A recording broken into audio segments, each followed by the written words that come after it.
Hello everyone, আমি নীলাঞ্জনা। চলো আজকের দিনটা তোমাদের সাথে শেয়ার করি। সকালবেলা ঘুম থেকে উঠেই আমার কাছ থেকে ওষুধ খাওয়া। আমি ব্রাশ করে ওষুধ খেতে পারি না, কেমন আমার একটা বমি চলে আসে, তাই জন্য ঘুম থেকে উঠেই আমি আগে ওষুধটা খেয়ে নিই। দেন ব্রাশ করে ফ্রেশ হয়ে আমি চা বিস্কুট খাচ্ছিলাম। চাটা খাই না, ওই দুটো বিস্কুটই খাই, আজকে খাচ্ছিলাম। তারপর আমি একটু ছাতু খেয়ে নিলাম। ছাতু খেতে খেতে আমি একটু ভিডিও দেখছিলাম। ব্রেকফাস্ট করার পর দুটো জেমসের মতন দেখতে ওষুধগুলো খেয়ে নিলাম। আজকের বাইরের কাজই বেশি, যেহেতু সামনে রাহুলের বার্থডে, তো আমি গিফটগুলো প্যাক করতে গেছি, আর কিছু জিনিস কেনা ছিল সেগুলো নিয়ে চলে এলাম। আজকে দুপুরে লাঞ্চে ছিল ঢ্যাঁড়স সেদ্ধ, শুক্তো আর মাছের ঝোল, পেঁপে আর কাঁচকলা দিয়ে দুটো আলু ছিল। বাড়িতে আসতে লেট হয়ে গেছিলো, তাই জন্য লাঞ্চের পরই ফ্রুটস খাচ্ছি। না হলে আমি 11টার সময় ফ্রুটস খাই।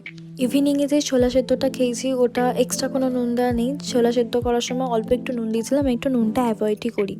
অনেকদিন পর মায়ের সাথে বেরালাম, কিছু কেনাকাটি করার ছিল। রাতের ডিনারে ছিল হচ্ছে ডালিয়া, এতটা আমি খাইনি, অল্পই খেয়েছি। আর প্রচণ্ড গরম ছিল। তোমাদের সাথে দেখা হচ্ছে নেক্সট ভিডিওতে।